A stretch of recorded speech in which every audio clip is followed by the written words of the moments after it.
ตามเขามีโอกาสแล้วพากันเร่งรีบปฏิบัติเอาทุกอย่างกันอยู่ที่สตินึกถึงความจริงของโลกความจริงของตัวเองความจริงของโลกทุกสิ่งทุกอย่างมีความเกิดมีความดับความจริงของตัวเองมีความเกิดมีความดับความจริงของตัวเองผิดถูกก็ขึ้นอยู่กับตัวเองเหตุอันใดอันนั้นนี่คือความจริงของเองความจริงของโลกและเรียกว่าโลกิยสัจจะสัตว์โลกทั้งหลายเป็นไปตามกรรมที่ตัวเองได้ทำมาจึงเป็นแบบใดเกิดตามที่ตัวเองคิดตามที่ตัวเองกระทำโลกุตระสัจจะรู้การยกจิตออกจากราคะหมายถึงความยินดีพอใจและก็ในรูปรสกลิ่นเสียงการเห็นโทษในรูปรสกลิ่นเสียงเพื่อเอื่นว่าราคะเหมือนมีราคะมีความยินดีมีความพอใจมีความโลภมีความหลงอยู่ในรูปร่างลักษณะของบุคคลที่เขาพอใจโทสะก็ตามมาโมหะก็ตามมาเขาต้องเห็นโทษมันเมื่อเขาเห็นโทษมันเขาก็บังคับความคิดเขาตัวบังคับความคิดบอกให้ไปปรุงแต่งเรื่องนั้นเรื่องนี้กับผู้นั้นกับผู้นี้ไหมบังคับมาใส่บังคับมาล้มสัตว์ทั้งหลายที่เกิดมาทั้งหมดนี่หรือที่จมอยู่ในมหาเวจีสัตว์นรกทั้งหมดเปรตทั้งหมดเดรัจฉานทั้งหมดทุกตนทุกตัวต้องเข้านิพพานเหมือนกันทั้งหมดเด็แต่ว่าขึ้นอยู่กับเวลาช้าหรือเร็วช้าเพราะไม่ได้สนใจเขาช้าเพราะสนใจช้าเพราะปฏิบัตินะส่วนผู้เร็วก็คือสนใจแล้วก็นำตัวเองเข้ามาเอาแนวทางเมื่อใดแนวทางแล้วตัวเองก็ต้องปฏิบัติเอาเองนั่นคือความจริงอย่างไรตัวเองต้องมาใครมาครวนมาพิจารณาหาความจริงตัวเองเป็นว่าแม้การเกิดก็เป็นทุกข์มันทุกข์แบบใดหนอทุกข์เพราะว่าทำมาหากินเมื่อการในการทำมาหากินเขาก็ต้องแย่งชิงเขาก็ต้องอดทนต่างๆสารพัดบางที่อดบ่ได้ก็ลักมั่งปนมั่งกี้มั่งขามั่งเนาะสารพัดเหตุโดยความบ่อดนี่แหละเนินซ่าก็ต้องไปรับโทษรับกรรม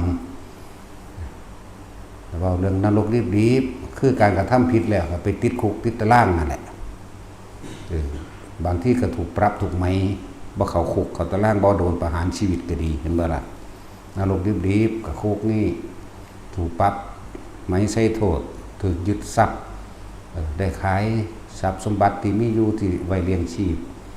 เพื่อไปไถ่โทษตัวเองสิแล้วมันหนีบ่พ้นเห็นบ่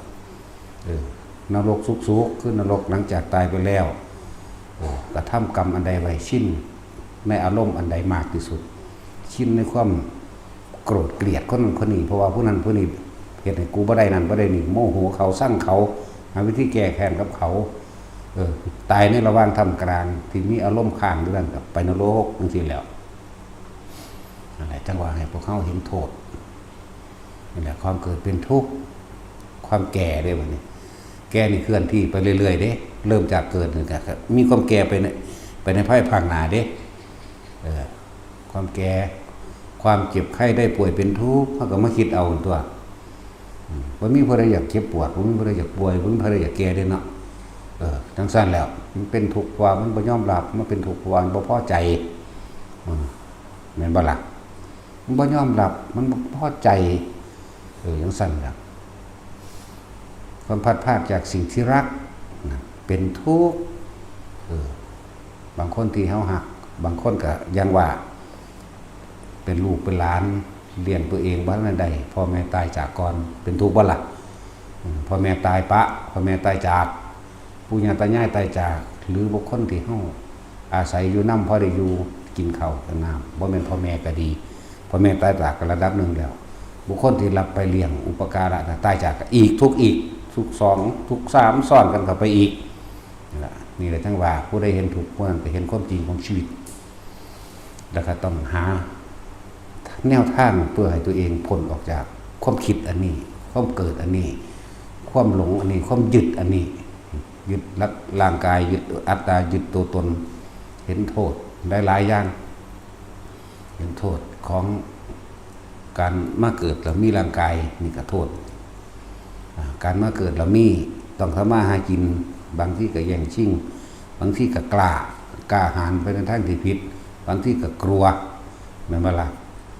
บางที่ก็ได้อดได้ทนได้เพียรได้พยายามว่าทุกอย่างอดทนเพื่ออย่างนั้นเพื่อตัวเองมั่งเพื่อครอบครัวมั่งเพื่อผู้นั้นเพื่อผู้นี้สารพัดนี่เอิ้นว่าให้เฮามองเห็นโทษต่างๆของการเกิดพัดพรากจากสิ่งที่รักเป็นทุกข์ความชราเป็นทุกข์ด้วยบัดนี้มันบ่ตายตอนหนุ่มแต่ว่ามาเริ่มแม้นบ่มีผู้ใดฆ่าก็ตายเป็นโรคก็ตายบ่เป็นโรคก็ตายได้บัดนี้มันชรามันงอมมันเบิดอายุของมันเองด้วยร่างกายมันบ่ได้เป็นของเฮาแหมบังคับบ่ให้มันป่วยบังคับบ่ให้มันแก่ชราบ่ได้เด้มันต้องยอมรับบัดสุดท้ายก่อนที่สิตายผีมันเป็นทุกข์คักเนาะจากบอกก่อนที่สิตายจิตสุดท้ายคือความคิดสุดท้ายมันเป็นทุกข์คักย่านต่อของตายจาก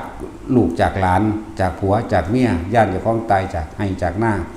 ตายจากกิจการต่างๆห่างล้านตายจากรถคันนั้นตายจากเงินล้านเงินแสนตายจากทองคำมีอยู่หันอยู่นี่ตายจากหลายๆอย่างที่เป็นรับปากได้คุยอันนั้นอันนี้บ่ทันสำเร็จเนาะนี่แล้วบัดนี้ความเคยชินในการสั่งกิจการหาเงินหาทองแลนทองเสาะสงเสาะไปรับปากมันมื้อนี้ไว้หรือว่าบางหันมื้อบ่ทันเซ็นสัญญามื้อนี้บ่ทันได้ลงโตจังซั่นจังซี่ความห่วงเขาก็วนตัวนี้ล่ะอดบ่ได้ดอกตายคือเก่าล่ะตายในความห่วงตายในความกังวลในต่างๆลงอบายเบิดนั่นแหละบางพวกสัตว์นรกบางพวกเปรตบางพวกเดรัจฉานที่ว่าสิมาทำบุญกันจริงๆเฮ้ยมันยากคืออย่างเดียวมันบ่ธรรมดาเด้ บุญอันเกิดจากการให้ทานส่วนมากทานบ่เป็นบุญทานเป็นความกังวลทานเป็นความร้อนทานเป็นความอยากได้ทานแลกของแล้วบ่แปลตามภาษาเพิ่นแปลออกมาพวกประเภทว่าให้ทานแล้วนี่หวังผลในทานมีจิตผูกพันในทานผูกพันในผลแห่งทานมุ่งการทั้งสมในความอยากได้นั่นอยากเป็นนั่นอยากเป็นนี่ท่านตัวนี้บ่ได้เป็นบุญท่านเป็นความกังวลท่านเป็นความร้อนท่านเป็นบาปท่านบ่ละตัณหาแต่ท่านให้มันเป็นบุญจริงๆก็ไม่หวังผลในทานไม่มีจิตบ่คิดในความบ่คิดในเรื่องผลของท่านบ่ได้สั่งสมบาท่านนี่ให้เป็นปัจจัยว่าให้ได้เกิดเป็นเทวดาบ่ให้ได้เป็นเศรษฐีบ่ให้สอบได้สอบติดบ่ให้ถูกหวยให้พ้นทุกข์พ้นยากถูกลอตเตอรี่อยากให้ผู้ขาเก็บเพิ่นผู้ขาป่วยเด้อบ่เนี่ยพวกนี้เขาบ่มีความมุ่งความหวังในความอยากได้สิ่งเหล่านี้เขาบ่สั่งสมสิ่งเหล่านี้ท่านนี่จึงเกิดเป็นบุญได้แม้นเพียงบาทเดียวก็ตามจากว่าล่ะหรือท่านสิ่งใดก็ตามเป็นบุญทั้งนั้นบุญคือความสงบปราศจากความคิดนึกและความอยากใดอยากดีอยากมีอยากเป็นใดๆทั้งสิ้นในสรรพสิ่งทั้งปวงในโลกทั้งเบิดบ่มันบ่อยากได้มันเห็นโทษจากว่าคนที่ท่านบ่มีจิตหวังผลในทานบ่มีความผูกพันในผลของทานบ่สังสมความอยากใดหยังคนทั้งหลายเหล่านี้ต้องมีการฟังธรรมเทศนาอยู่เรื่อยๆเป็นบ่ล่ะคนพวกนี้ได้ฟังพระสูตรต่างๆจากพระสงฆ์สาวกจากพระพุทธเจ้าหรือจากการอ่านได้ยินได้ฟังมาทั้งนั้นแหละ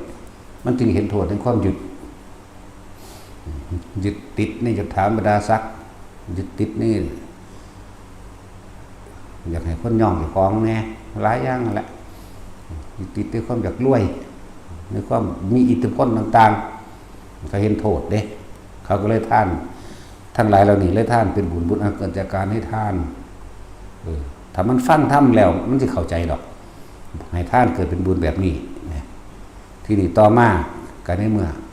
ถ้าฟังตัวนี้เข้าใจแล้วความบ่อยากเบียดเบียนมันก็บ่อยากเบียดเบียนเด้หมายถึงศีลได้บาทนี่ตัวเองรักตัวเองเช่นไรคนอื่นก็รักตัวของเขาเองเหมือนเราเหมือนกันเขาก็เลยบ่มีคิด จิตใจไปเบียดเบียนทำร้ายให้ผู้อื่นผู้ใดผู้หนึ่งตลอดทั้งคนและสัตว์เสียชีวิตและทรัพย์สินนั่นกันก็เป็นศีลของมันเอาเองเมื่อเป็นศีลของมันมาแล้วมันก็เกิดกลายเป็นภาวนาตัวเนกขมะนั่นเองทานศีลเนกขมะการข่มใจธรรมะข่มใจข่มความรู้สึกเก่าๆข่มความคิดบ่ให้มันไปปรุงแต่งในความอยากได้อยากดีหรือบาดหมางอาฆาตโกรธเกลียดคนบนคนนี้เพราะว่าเห็นโทษนั่นแล้วคนจังว่าท่านศีลภาวนา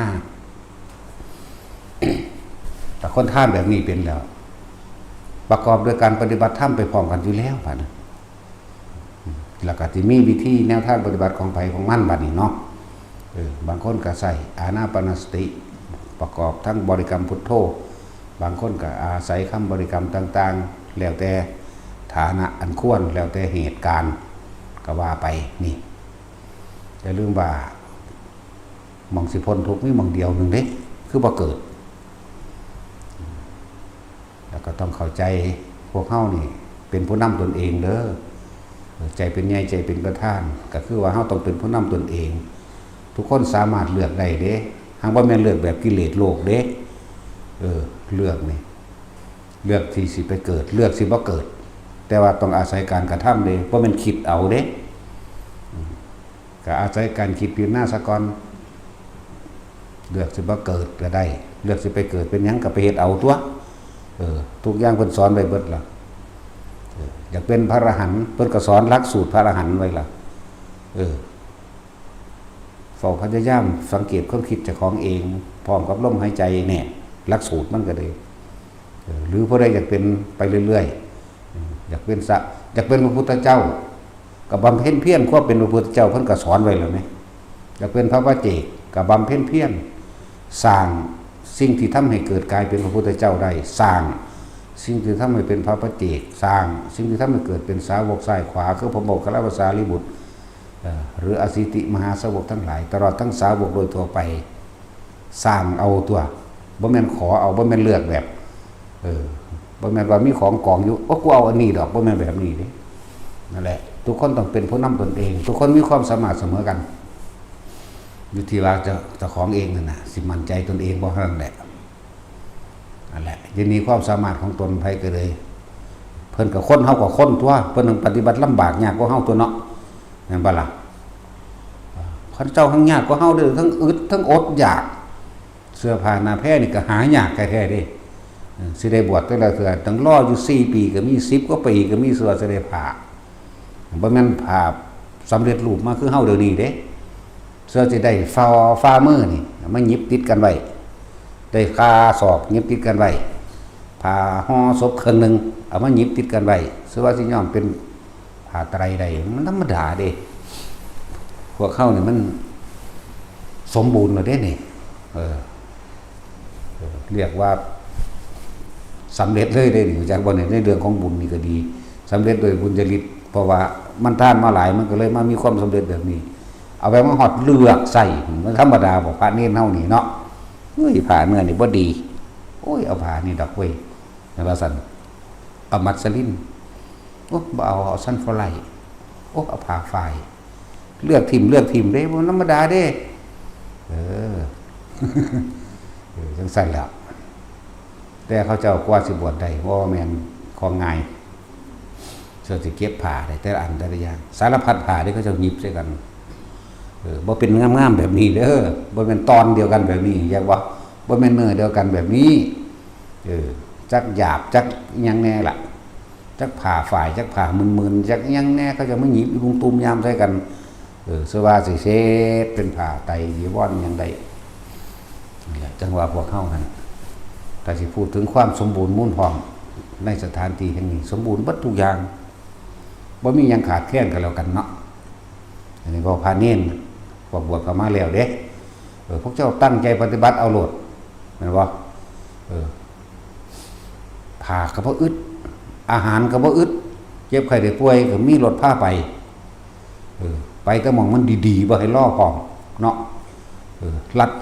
ไปหาคลินิกบ้างไปหาเอกชนบ้างพุ่นน่ะตะกี้เขาเจ้าโอ้ย เป็นไข่มาเรียตายน้ำปลาน้ำดงเนาะ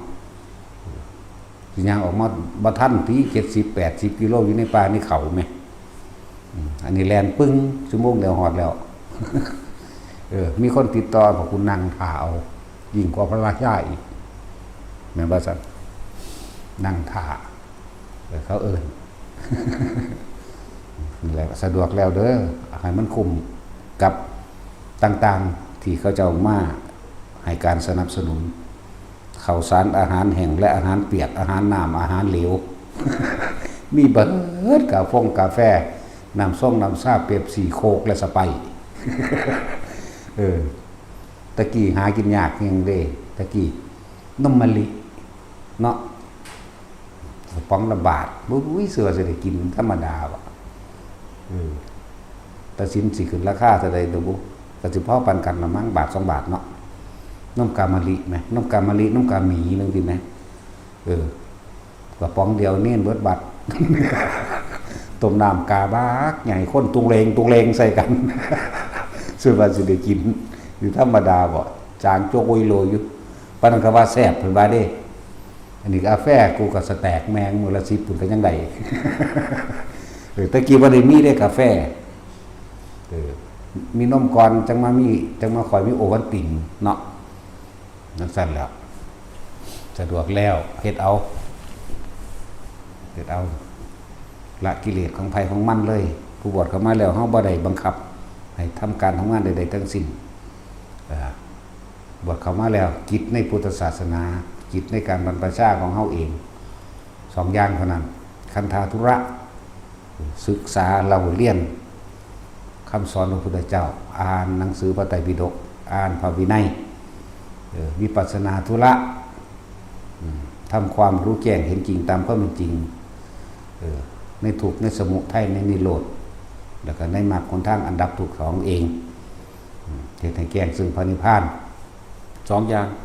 ส่วนการงานอื่นๆโอ้ยปะไปๆจำนั่นแหละนั่นแหละขอวัดอื่นๆกันนิดๆหน่อยๆนึงดอกอันส่วนรวมมีกวาดตาดปัดตาดถูศาลาหรือตั้งอาสนะจังซี่เฮาบ่ได้ให้ไปตั้งน้ำสั่นน้ำใส่น้ำอีหยังปานนั้นเด้เอาง่ายๆเลยเด้นี่น้ำขวดเดียวบ่ต้องเอาแก้วมามันยากลุงตุงนั่งปากก็มีเทลงโลดเนาะสั่นตัวบ่ต้องหาแก้วหาหยังมาล่องมาหลับมากระถุงกะโถนเดี๋ยวก็แก้วไล่นั่นแก้วไล่นี่มีฝาปิดเล่นลวดเล่นไล่ราคาหน่อยราคามากโอ้ยเฮาเห็นเบิ่งๆนั่นกระถงกระโถนฝาบาดไผฝาบาดมันสันแล้วได้มันเศษก็เทลงไปได้หั่นก็เอาไปล้างตัวบัดนี้เนาะนั่นแหละมีพวกภิกษุสามเณรบวชเข้ามาแล้วบ่ได้ให้ไปเฮ็ดเวียกหยังดอกมันก็มีเล็กๆน้อยๆบ่พอสิเมื่อยย้อนดอกเขาละผมว่าเห็นว่าตลอดซ้ำเห็นบ่ล่ะนั่นแหละ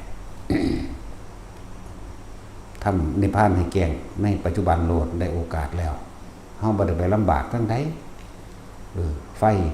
น้ำอยู่ในตัวเบิดอรดอีหยังก็เลยห้องน้ำก็อยู่ในห้องนอน ทุกอย่างสะดวกสบายเบิดทุกอย่างแล้วคือให้เต็มที่แล้วเพราะว่าอย่างเฮาเคยลำบากมาก่อนเฮาเลยบ่อยากให้ผู้ใดลำบากแล้วสมัยเป็นเณรไปกับหลวงปู่เฒ่าพาไปทุกข์ไปยากคือหยังนี่เด้จักหลวงปู่ใดแน่ล่ะบ่จักชื่อก็บ่ได้จักไผหลวงพ่อเฒ่าหลวงพ่อหนุ่มๆก็มีอยู่หั่งหนุ่ม4-5นี่หนุ่ม50แล้ว หนุ่ม50แล้วตอนเฮาเน้นน้อยเนาะ13 14 15 16 17 18นี่5 ปีกลัวตายล่ะเรียนหนังสือพร้อมบ่ได้เป็นจังซี่เด้ยังเอาเด้ทางเตือก็เลยมันบ่ทันโหลด นั่นแหละหลายอย่างสิว่าสิได้ไปสวดตั้งศพแต่ละเทื่อซ่อมละ5 บาท10 บาทจังหลายครั้งก็ได้10 บาทเนาะเนี่ยอยู่ในหันต้องเท่าใดบ่200 300เรียนเว้ยจะอาศัยความขยันแน่พยายามแน่เป็นพันโลง เป็นพันโลงบ่ได้เสียค่าเทอมเลยค่าเทอมมัน200ต้องอดเอาแน่เลยนั่นแหละ คือเฮาเห็นความทุกข์ยากของเฮาอันหนึ่งเวลาไปสวดศพจังซี่บางที่เขาจะบอกไปแท่นเนี่ยไปแล้วเนาะ หลายอย่างแต่ก็เวลาออกป่าบัดนี้ย่างเอาล้วนๆเด้อนอกจากว่าเปิดเทอมเด้อเพิ่นจังไปบินเป็นเพิ่นจังเอาเงินมาให้ค่ารถมา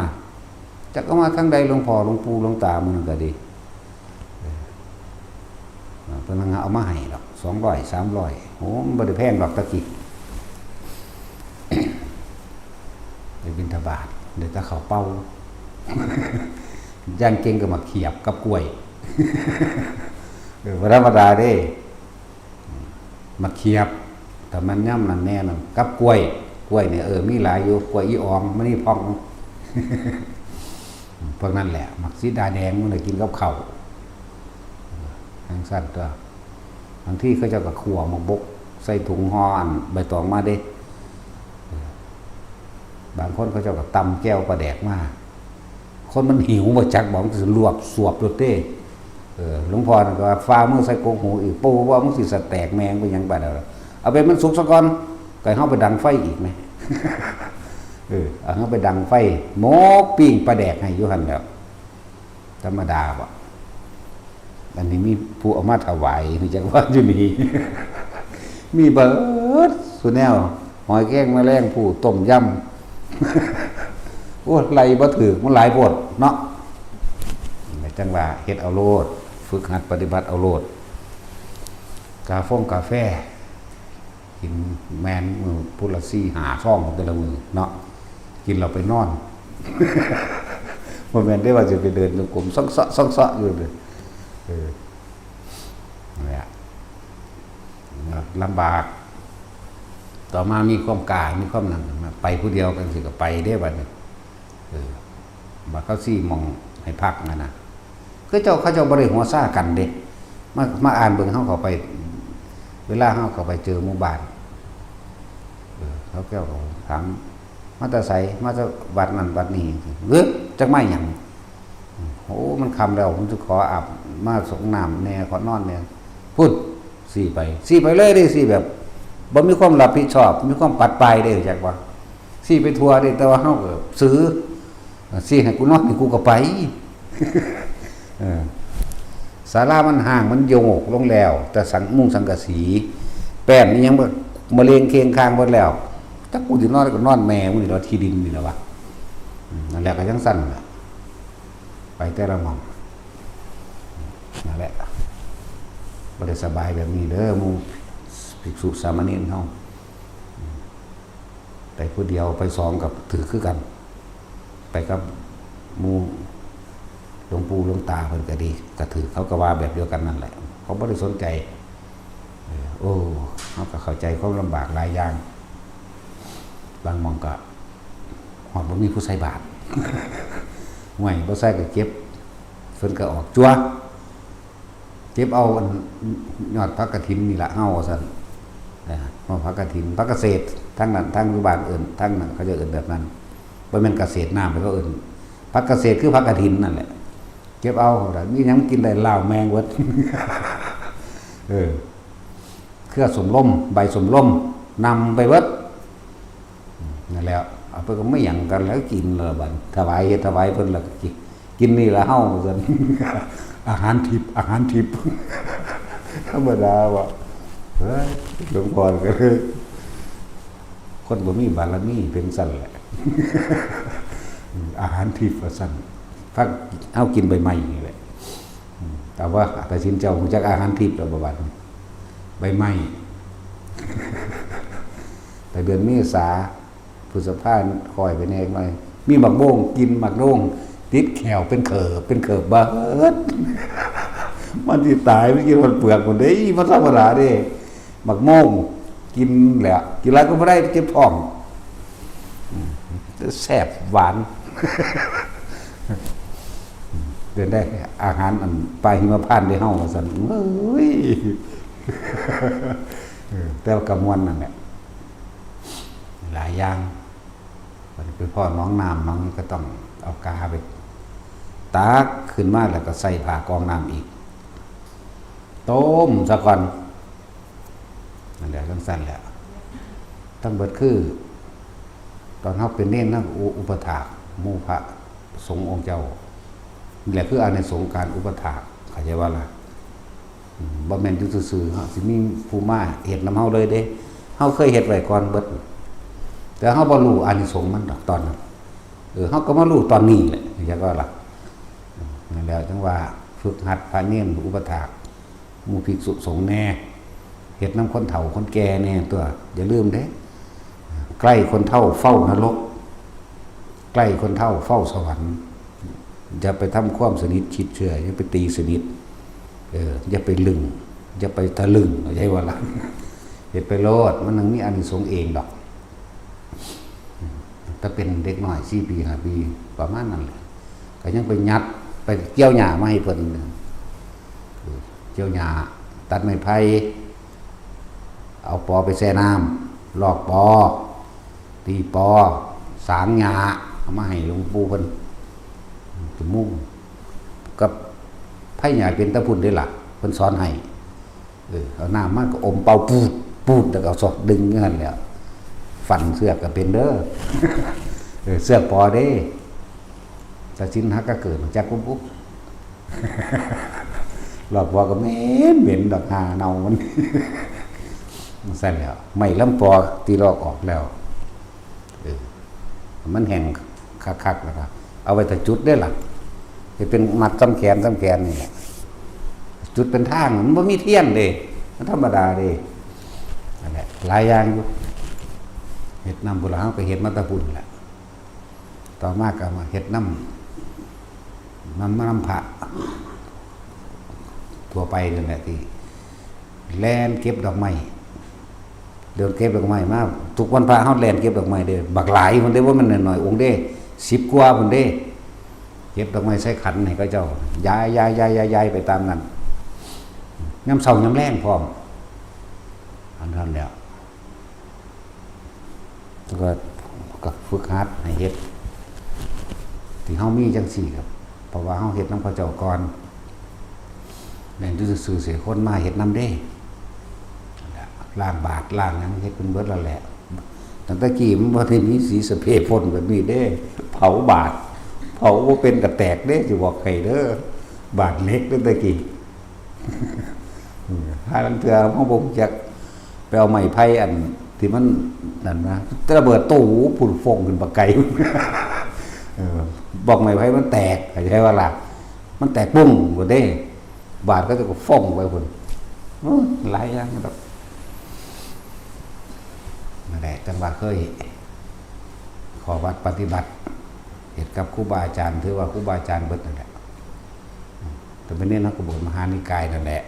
จักว่าล่ะแต่บทเรียนนำนักธรรมบาลีบ่เลิศ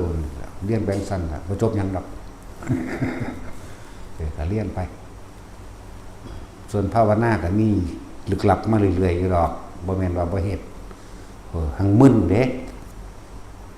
อ่านเบิ่งอันนั้นอันนี้ก็ศีลจังซั่นก็ศีลจังซี่สิบ่ได้จักหยังดอกก็เฮ็ดไปตามนั้นแหละเฮ็ดไปเฮ็ดมาเอาลึกลับเฮ็ดอยู่ผู้เดียวนั่นแหละให้ว่าล่ะแล้วตอนเรียนก็เฮ็ดอยู่หากว่าแม่นว่าเฮ็ดแบบเหมือนกับปิดเทอมปิดเทอมไปเฮ็ดเต็มที่เลยเด้ต้องไปนั่งฮอดเวลาเฮาสิปิดเทอมนี่น้อยนักน้อยหนาเด้สิได้กลับบ้านกลับข้าวเดียวหนีโลดมันทางนี้พระผู้ใหญ่พระผู้เฒ่าเฮาเอิ้นเอาโลดจัวๆไปเฮาเลยไปโลดได้จังนั้นไผไปเลย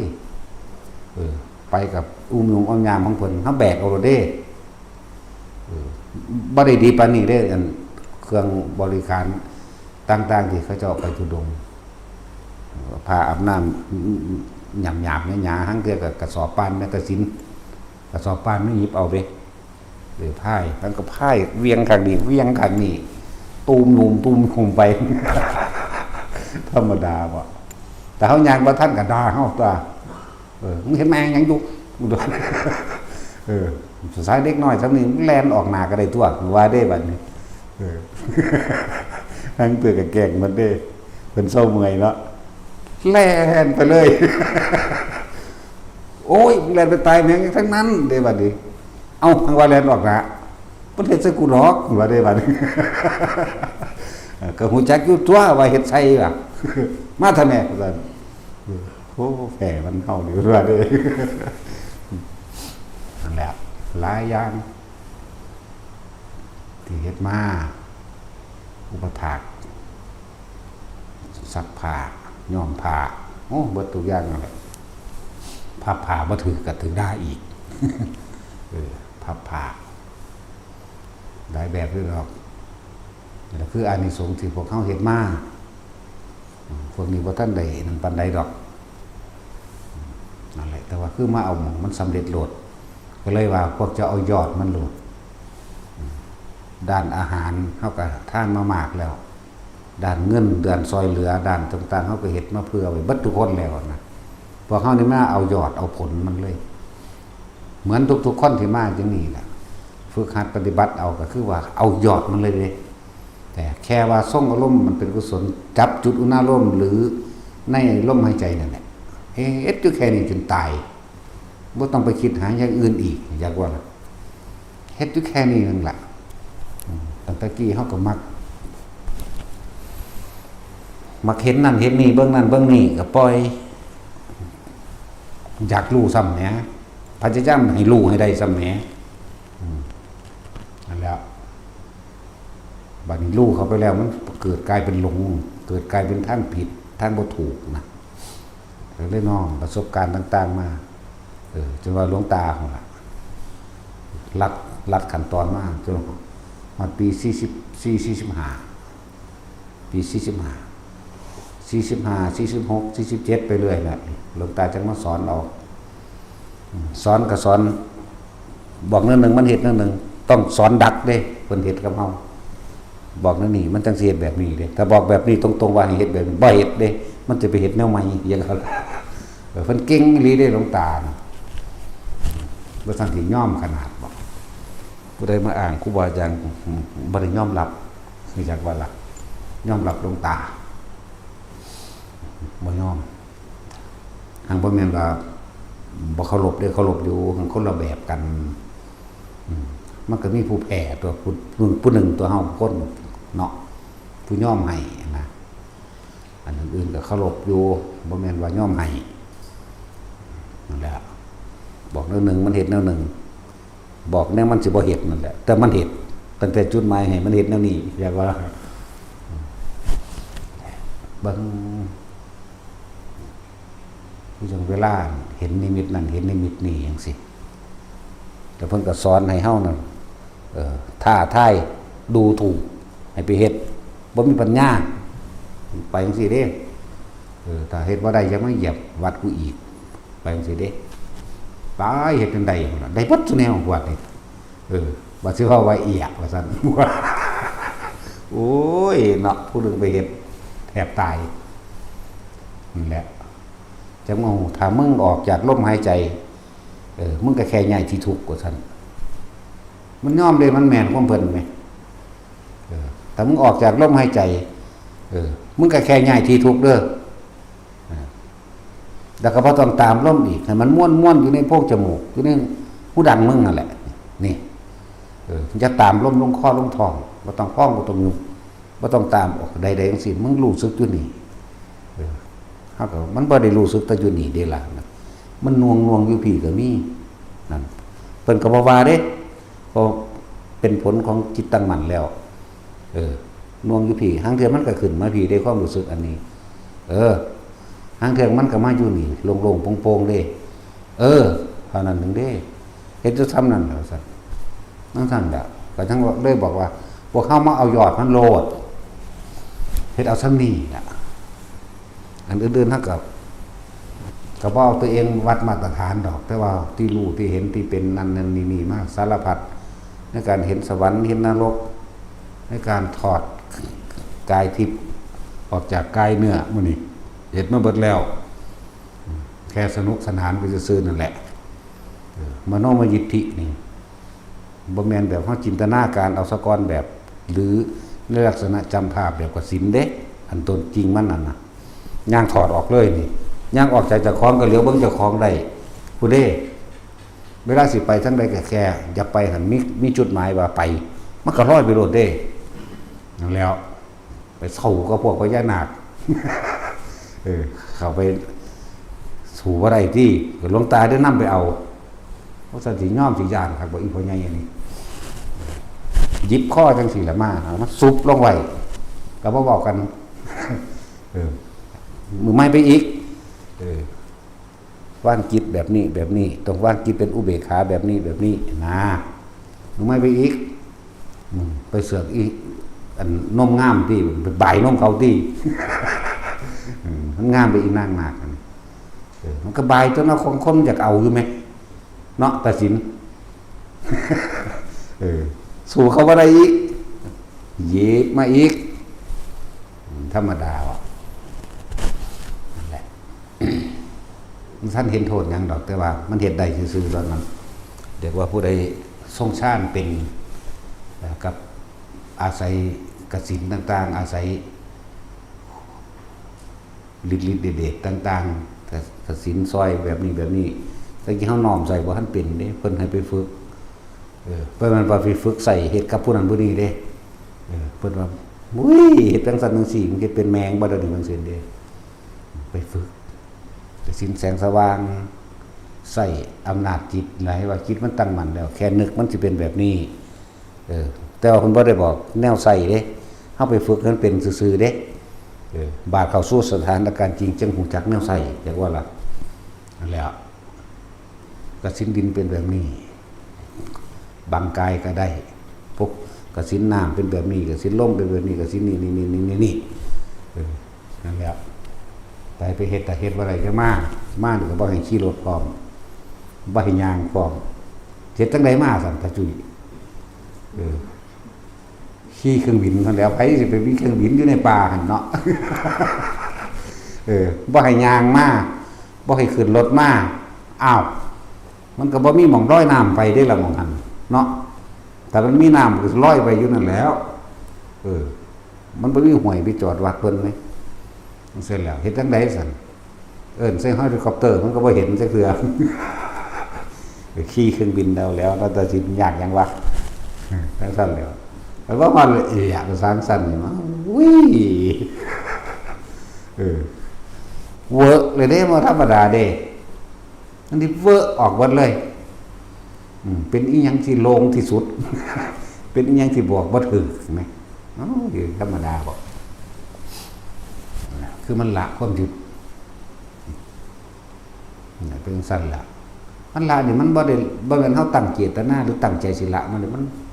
จักมันบอกบ่ถูกสิเลี้ยงลำดับมันก็เลี้ยงบ่ถูกมันเป็นชุลมุนซะไป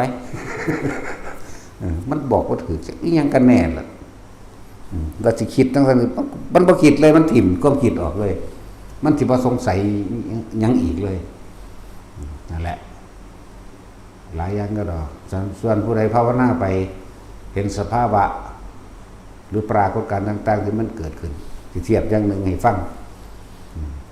เฮาขึ้นต้นไม้เดี๋ยวก็มีงาหน่อยงาใหญ่งานั่นงานี่มีปรมากหลากไม้น้ำงาจุดยอดของเฮาคือเฮาถึงยอดมันพวกติดขัดจักว่าพวกติดขัดพวกสงสัยนั่นนี่นั่นน่ะเหมือนกับว่าเฮาขึ้นไปในงานึงมีงาแยกไว้มันยังนอนนี่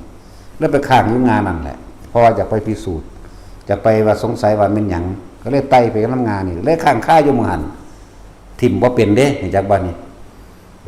แต่ว่าทิ่มชุดนี้ได้แล้วไปอีกไปฝึกงานที่2ไปอีก9 1 2 9ขึ้นไปอีกสักหน่อยก็ไปข้างนี่ก็ยังบอกแล้วแต่ละคนภาวนาเห็นหยังรู้หยังก็สร้างสภาวะปรากฏกันหยังก็สร้างอย่านำเขามาคิดมั้ยยอดของมันคือความสงบนิ่งโดยบ่มีความคิดจัง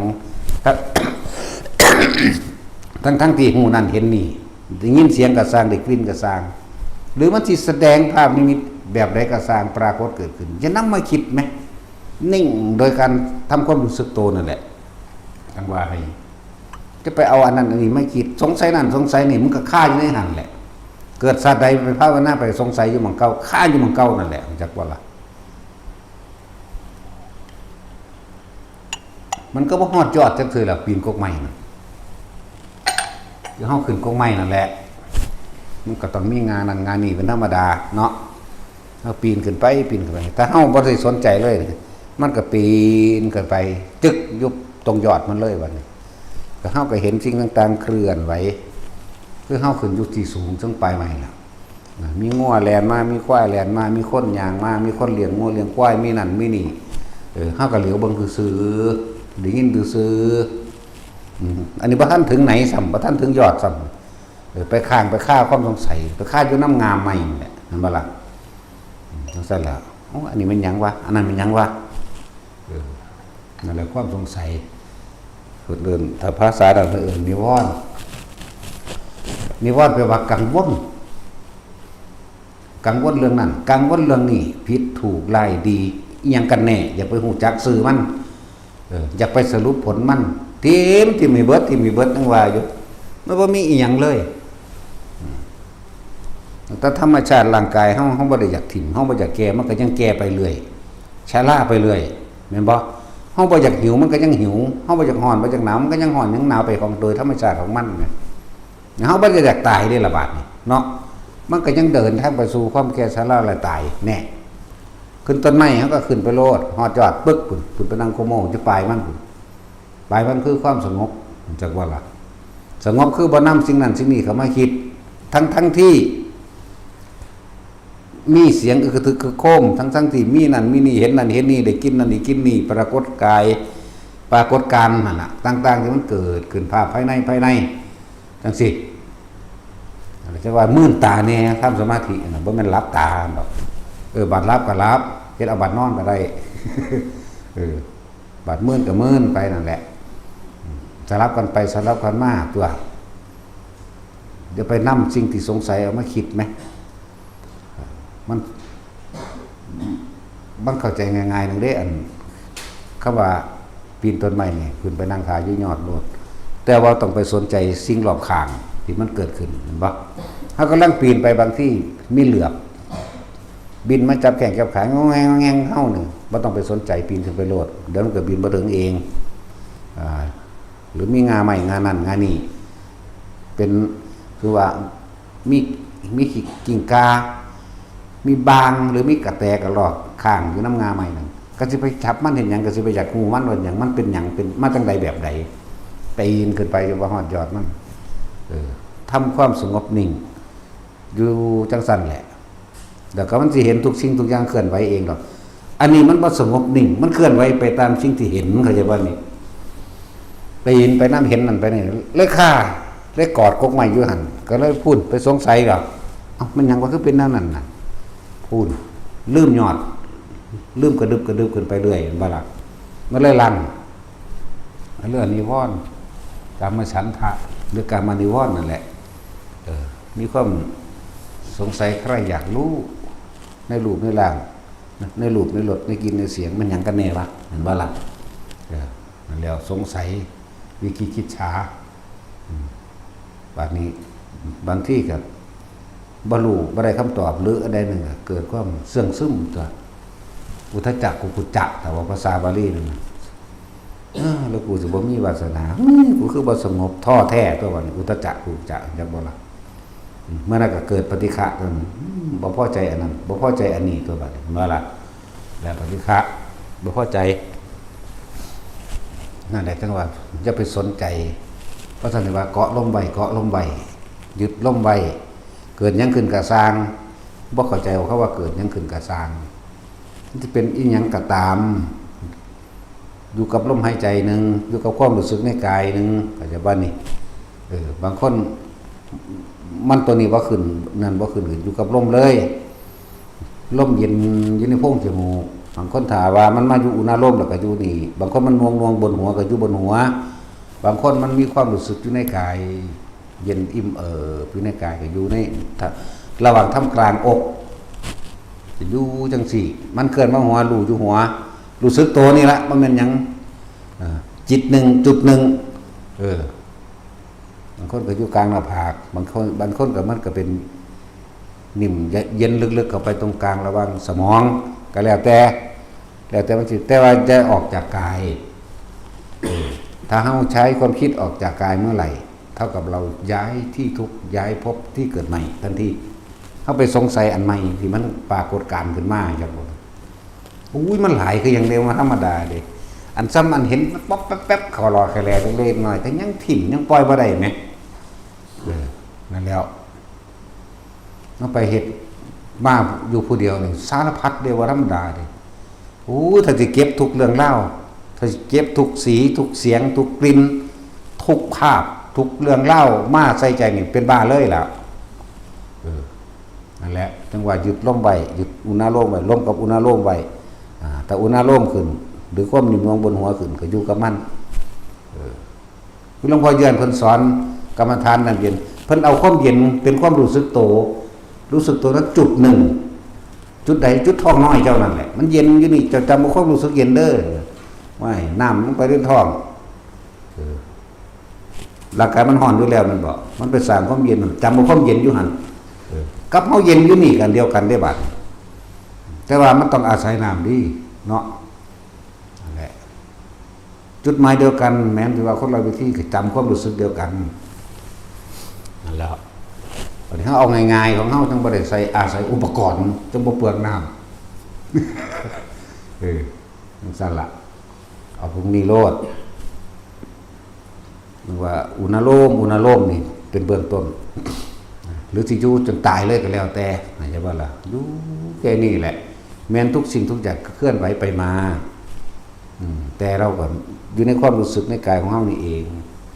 กายเวทนาจิตธรรมเวทนาจิตกายแต่ว่าเฮาอยู่ในจุดหนึ่งจิตหนึ่งคือรู้สึกตัวที่เป็นหนึ่งแค่นั้นเองอะไรเฮ็ดไปเถอะหน้าคือได้บอกว่าทุกคนน่ะเอายอดมันเลยกว่าเฮาสิลานิมิตต่างๆกว่าเฮาสิถิ่มต่างๆที่ไปสนใจออกทางนอกไปสนใจเบิ่งนั่นเบิ่งนี่มันบ่ธรรมดาเด้เฮาบ่ได้แม่นคนฉลาดนี่หยังเด้ฝึกตัวเองผูกตัวเองใส่กกไม้ไว้ผูกใส่หม้องหันผูกทั้งหน้าผูกทั้งหลังเอามื้อนี้มึงเหงาง่วงบ่ล่ะกูต้องมีสติให้รู้อยู่กับลมหายใจกับอุณาโลมเป็นที่คุยกันผูกเจ้าของไว้บ่ให้มันง่วงมันเหงามันก็ยังเผลอไปอยู่น่ะ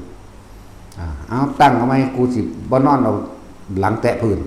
นอนตะแคงนอนอยู่นอนตะแคงมันของแม่นที่ความเคยชินของคนมันชินวู้ไปเห็นนั่นไปเห็นนี่พุ่นสนุกสนานเพลิดเพลินอยู่กับของภายนอกบ่รู้สึกตัวได้ล่ะบ่ซั่นสิว่าฝันว่าหลวงปู่มั่นมาตีบ่ตีเขาก็กกหูพี่ซอดแอวพี่เด้อฝันยังมันก็สิเก็บอีหลีบัดนี้จนว่าได้ลุกปึ้งขึ้นมาเอากระจกน้อยๆแง่งเบิ่งแม่นอีหลีบัดนี้แดงกิ้งคืงอยู่ห้อยพี่เลดเฟสจำนิ้วมือเด้ยาวตะพี่เด้อสุดหูพี่ต้องเขาว่ามานอนเป็นหมูเป็นหมายังให้เขาสับเขาจังเขาฆ่าตายอย่างมันเป็นหมูเป็นหมาจังได๋คนเฮ็ดเก่งกระดอกมันเป็นธรรมดาเด้ต้องฝึกหัดเอาตัวเองพอแห้งเด้ยังว่าแต่ของเก่งอยู่เด้ธรรมดาบ่โอ้ยสิว่าสิเข้าใจตัวนี้ได้มันเป็นหมูเป็นหมาบ่หูเมื่อโตจับเข้าว่าไม่รู้สึกตัวนี่แต่จะว่าบันบ่หูเมื่อโตเขาก็ขึ้นเสียงซับเผายังเพิ่นสารพัดแต่เพิ่นสิด่าแหลกไปเบิดนั่นแหละบ่หูเมื่อโตบ่รู้สึกโตนะแล้วมาจับบ่รู้สึกโตมันจังได๋นะนั่นแหละจังเริ่มบัดนี้กูต้องเฮ็ดแบบมื่นตามื่นตาเฮ็ดไปเฮ็ดมาจังเข้าใจคำว่ารู้สึกตัวทั่วพร้อมอยู่ในจิตหนึ่งจุดหนึ่งความรู้สึกที่เป็นหนึ่งตั้งอยู่ในความที่เป็นหนึ่งมันแม้นทั้งหลายเหล่านั้นจะเกิดขึ้นปรากฏการณ์ต่างๆที่เคยเกิดเหมือนเดิมแต่ว่าเฮาบ่ออกไปมวนน้ำเขาบ่ออกไปพิจารณาน้ำเขาบ่ออกไปเป็นผู้แสดงน้ำเขาแม่บ่ไปเป็นตัวเป็นตนน้ำเขาแม่มันก็เห็นได้บาดเห็นอยู่จังซั่นแหละแต่ว่าในความรู้สึกตัวตะกี้มันมีอารมณ์ความรู้สึกพอใจบ่พอใจน้ำเขาเด้น้ำภาพปรากฏการณ์ต่างๆที่มันเกิดขึ้นนั่นแหละบัดนี้โอ้โหว่าอันนี้มันเป็นอันนี้เหมือนกับว่าอันนี้เป็นกูในชาตินั้นแต่ว่ารู้สึกตัวอยู่พี่จักว่า แต่ว่ามันหูหรือว่าเป็นเจ้าของเป็นเรื่องเป็นเล่าไปเกิดตัวนี้ตายจากศาสตร์นี้ไปเกิดไปศาสตร์นี้ไปกันนี่แต่ว่าต้องมีความรู้สึกตัวตะกี้มันไหลไปนำบักนี่มันขากูศูนย์มึงเด้มันบ่รู้สึกตัวเข้าใจบ่นี่บางสั่นตัวศาสตร์นี้กูได้ขามึงสะใจดีใจจากวันศาสตร์นี้กูมีอำนาจกูเฮ็ดแบบนี้กูเฮ็ดแบบนั้นต่อไปมึงมีอำนาจมึงเฮ็ดกูแบบนี้กูเฮ็ดมึงขึ้นแบบนี้ไปมีอารมณ์ความรู้สึกอยู่ภายนอกปึ๊บเข้าใจบ่ล่ะบัดนี้มันมาอยู่รู้สึกอยู่นี่แล้วมันก็เบิ่งซื่อๆเหมือนเบิ่งหนังจบเป็นเรื่องๆไปนะแต่ว่าเร็วเด้ในมือหนึ่งในชั่วโมงหนึ่งหลายคักเป็นภพศาสตร์แต่ว่ามันก็แปลกมันเป็นคือมันคืออย่างตั้งแต่เกิดจนตายเกิดจนตายเกิดจนตายทุกอันมันก็เร็วนะก็บอกว่าถือแบบตายของไผของมันอันนี้แต่ว่ามันรู้ได้นะถึงสั้นแหละแต่วันนี้มันรู้สึกตัวประกอบการเด้มันบ่ไหลไปตามอารมณ์มันบ่ไปเกิดนำอารมณ์เฮาบ่เกิดนำเพราะว่าเฮาบ่คิดตามสิ่งนั้นเฮาฮู้เกิดดับพบนั้นพบนี้ชาตินั้นชาตินี้เกิดดับแ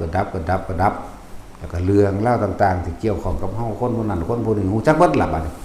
แต่ว่าบ่ไหลไปตามบ่ไหลคือบ่คิดนำบ่ไปกักไว้บ่ไปค้างไว้เปรียบคือว่าเฮาขึ้นต้นไม้นี่เฮาก็ปีนขึ้นไปนั่งอยู่ยอดในขณะที่ก่อนที่ถึงยอดก็มีทุกอย่างแหละแม่นบ่ว่ายุ่งกัดแน่หินกัดแน่เห็นขี้กระป๋อมกิ้งกาหรือขี้เกียมแม่งงอดแต่เฮาก็บ่ได้สนใจมันเฮาปีนขึ้นไปเลยนะนั่นแหละก็เลยบอกว่าพวกนี้เห็นอีหยังก็เห็นซื่อๆบ่ได้ดอกเดี๋ยวยังมาพิสูจน์ได้จับมาเบิ่งเป็นโตให้เฮาเบิ่งแหมเนาะสัตว์บ่ลงบ่ล้านที่เฮา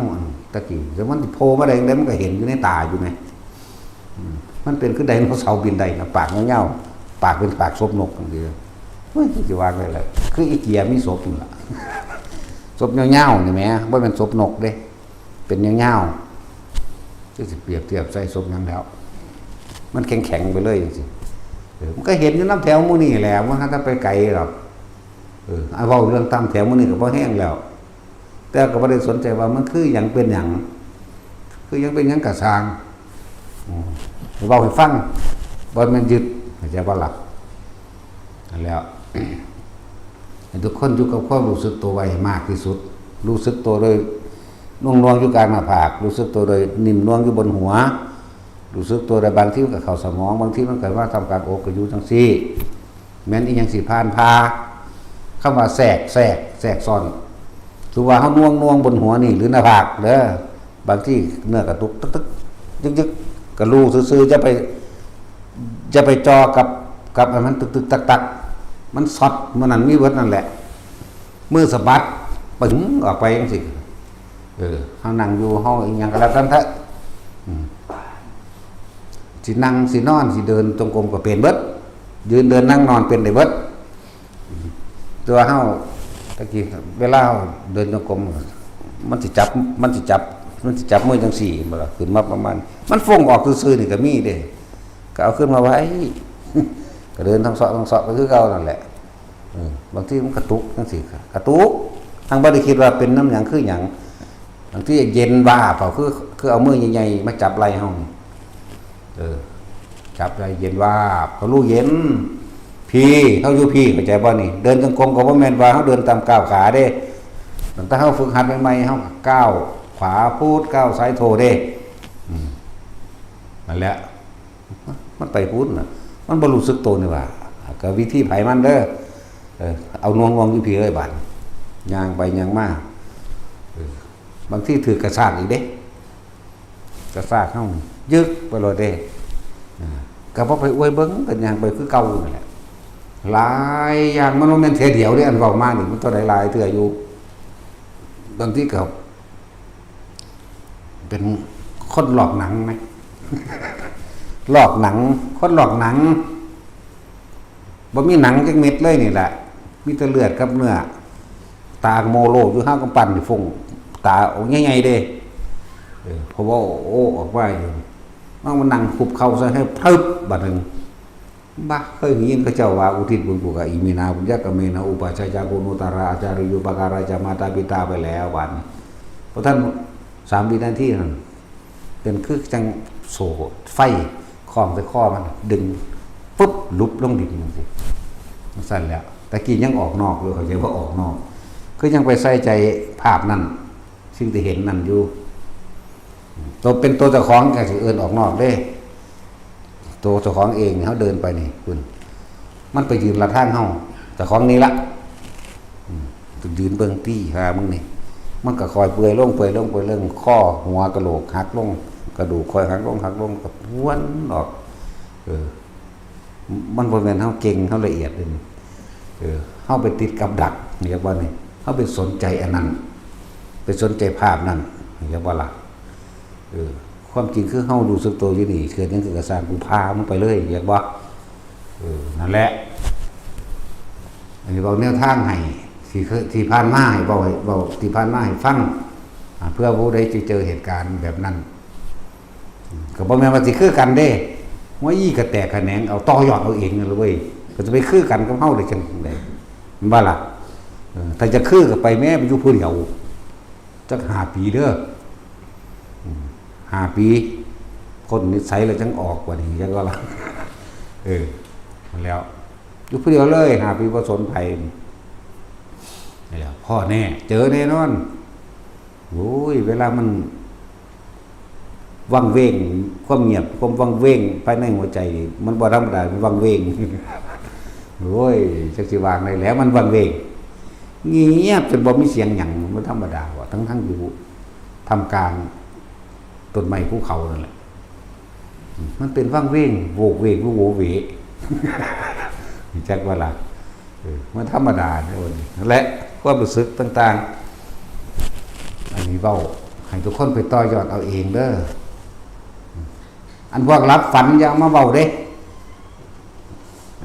ฝันว่าจังสั่นฝันว่าจังซี่คืออะไรเนี่ยโอ้ยอย่ามาเว้าเอามือตามึงกึ่งเห็นอยู่นี่โนดนะเนาะมือตามึงกึ่งเห็นกันอยู่นี่เด้เขาจะติดตอบให้อันฝันจังสั้นหมายความว่าอย่างไรสั่นโอ้ยไปหาพวกทำนายฝันบอกได้ตอบให้ได้ภาษาของไรสาระแบบนั้นมันนอนหลับมันกินหลายมันก็ฝันทั่วอยากอย่างจะเขาบ่คอยฝันไหมนี่แต่เอาอีหลีเป็นอีหลีโลดเพราะฝันแล้วส่วนที่มาถามฝันจะมาไรสาระเด้ของเขาถิ่มเบิดแต่พอฝันเขาก็ยังถิ่มเบิดอยู่จะไปใส่ใจหยังกับสิ่งทั้งหลายเราไปเกาะไปติดไปข้ามไปฆ่าอย่างอยู่กับจุดนั้นเปรียบเทียบก็ขึ้นต้นไม้นั่นแหละไปฆ่าอยู่งามนั่นงามนี่บ่ตัดสินกับฆ่าอยู่งามขาแล้วเนาะตัดสินทั้งแต่ไปฆ่าอยู่อันตอตะปูดนั่นสั่นแล้วเปรียบเทียบก็เขาขึ้นกกไม้แบบนี้มันก็มีตอตะปูดแบบนั้นแต่ฆ่าอย่างอยู่กับตอตะปูดบางที่ขึ้นไปฮอดงามนั่นไปนั่งอยู่งามนั่นงามหยังเดี๋ยวเบิ่งนั่นเดี๋ยวเบิ่งนี่คือไปนั่งมาคิดเนาะมันเป็นหยังกูจะแก้จังไดจักบ่ล่ะก็ยังว่าบ่ให้แก้ที่สุดของธรรมมันบ่มีเหตุบ่มีผลเด้มันเป็นของที่นอกเหตุแล้วผลจะนำเขาเหตุเข้ามาเพื่อสิไปหาผลมั้ยหยุดเหตุคือบ่คิดเด้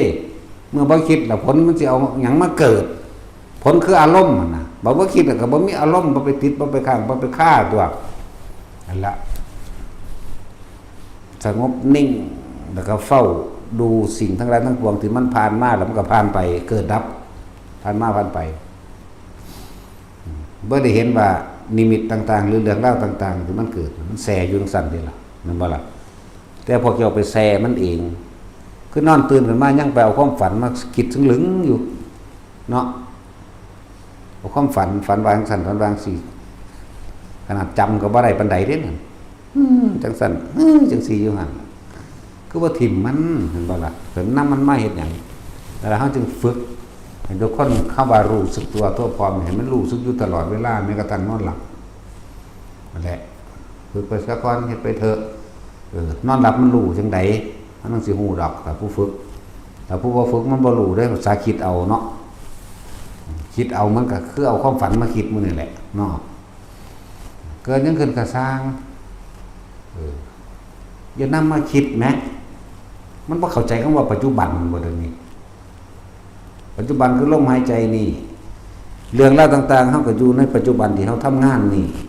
แต่ลึกเข้ามาในปัจจุบันเข้าไปอีกคือความรู้สึกตัวนี่ทำงานก็รู้ทำงานความคิดก็อยู่ในวงแคบๆของการทำงานนี่เข้าใจบ่ล่ะความคิดก็อยู่ในวงแคบๆของตาเห็นหูได้ยินนี่ในการคิดเรื่องนั้นเรื่องนี้ในการทำงานแต่ว่าที่ลึกเข้ามาอีกคือความรู้สึกตัวอยู่พี่เข้าใจบ่ล่ะความรู้สึกตัวอยู่นี่ก็นี่เอิ้นว่าปัจจุบันเป็นผู้มีสติรู้สึกตัวในปัจจุบันทั้งที่ทำงานอยู่พวกล้างถ้วยล้างจานอยู่สิพี่ความรู้สึกอยู่พี่อันตัวสังขารขันธ์ของมันก็หูจักเองดอกว่าสะอาดหรือบ่สะอาดเวทนาขันธ์สัญญาขันธ์สังขารขันธ์และวิญญาณขันธ์มันหูจักอยู่ดอกร้อนเย็นแดดหนาวนั่นแต่ว่าตัวจิตเฮาบ่ให้มันออกไปปรุงนำตัวความรู้สึกตัวพี่เอาไว้พี่หน้าผากนี่หัวนี่หน้าหูจักโคตรเย็นสัญญามันก็บอกหูจักบ่ล่ะเพิ่นเอิ้นเวทนาขันธ์สัญญาขันธ์สังขารขันธ์วิญญาณขันธ์มันหูอยู่แล้วแต่จะบ่ต้องเข้ามาในตัวพี่มันมีแต่ขันธ์เอาความรู้สึกตัวพี่มาเป็นตัวมาโตเป็นตัวสังเกตมาเป็นตัวสติรู้สึกตัวน่วงอยู่พี่คิดก็คิดอยู่แต่ว่าเฮาบ่ได้ไปทุ่มเทเอาความรู้สึกต่างๆไปกับสิ่งที่คิดไปกับสิ่งที่เห็นตาหูจมูกลิ้นกายรูปรสกลิ่นเสียงบ่ได้ไปความรู้สึกตัวแล้วมีอยู่แล้วเอาตัวนี้เป็นตัวรับประกันตัวเองว่ารู้สึกตัวรู้สึกตัวทั่วพร้อมให้มันมีอยู่เอาจุดรู้จุดเดียวจุดรู้สึกตัวหน้าผากมั่งบางทีมันก็ขึ้นมาหัวก็รู้อยู่ในนี่บางทีมันซึมลงกลางสมองก็รู้อยู่ในนี่บางทีมันว่าผลระวังทำการอกก็รู้อยู่นี่รู้สึกตัวอยู่นี่ให้ก็ดีนี่เอิ้นว่าปัจจุบันมั่งเอิ้นว่าสติมั่งเอิ้นว่ารู้สึกตัวมั่งอันนั้นบ่ได้รู้สึกตัวได้สิไปหาคำตอบคำถามมันจะทางใดแล้วก็ไปเกิดกับสิ่งที่ตัวเองถามหาที่บ่ได้คำตอบเพราะมันสงสัยเห็นบ่ล่ะทิ่มให้ปึ๊ดแต่ร่างกายเฮาแท้ๆนี่ก็ต้องทิ่มอยู่แล้วภาษาหยังกับเหลือบเนาะเอิ้นว่าเหลือบก็ได้เอิ้นว่าเห็บหมาก็ได้เนาะเหลือบเห็บหมาหรือฝุ่นที่มันเกาะแข้งเกาะขาคือว่าต้องไปสนใจมันตัวอะไรทั้งว่าพวกอันทั้งสิบอกว่าพวกเจ้าเอายอดมันก็แห้งอย่างนี้ยอดมันลมหายใจกับอุณาโลมนี่หรืออุณาโลมหรือนี่บาสุดบาทั้งฝึกชินคักๆเราบาสิตายจริงๆแล้วมันขังแรงมาหาลมเองดอกอีกอย่างก็ดีจึงบอกทุกคนว่าเกิดยังขึ้นกระซ้างให้คิดถึงลมหายใจให้กลับมาลมหายใจลมหายใจไหมพวกเจ้าเกิดมีชีวิตอยู่ได้พวกเจ้าก็อยู่กับลมหายใจตัวเนาะพวกเจ้าสิตายพวกเจ้าก็เบิดลมหายใจได้จังตายมองนีนึงเด้ก่อนหมู่เลยจักว่าเกิดก็มาอาศัยลมหายใจนี่เด้ตายก็เบิดลมหายใจนี่นึงเด้แม่นบ่ซั่นแล้วจังว่าทุกคนอยู่กับลมหายใจโดดมันจังบ่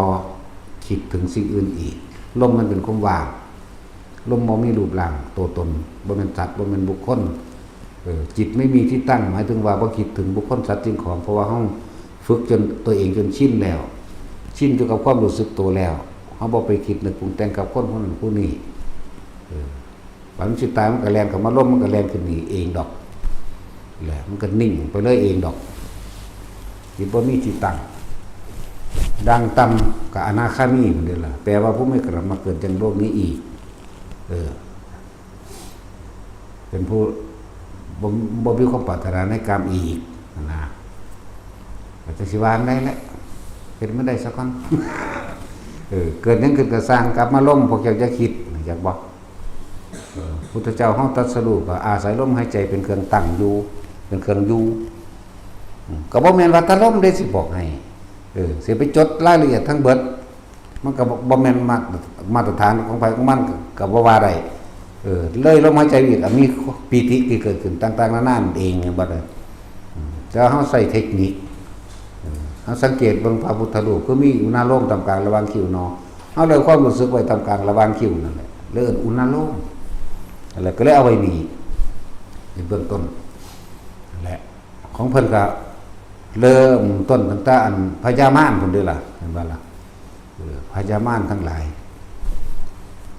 พญาเท่าพญาถ้าสิเว้าเรื่องปริศนาธรรมปรนิมมิสวัตติมานพวกนี้เกิดขึ้นจากการเนรมิตเขาจะว่านี่เนรมิตของผู้อื่นใดเว้าตามศัพท์ภาษาและการแปลบาลีต่าง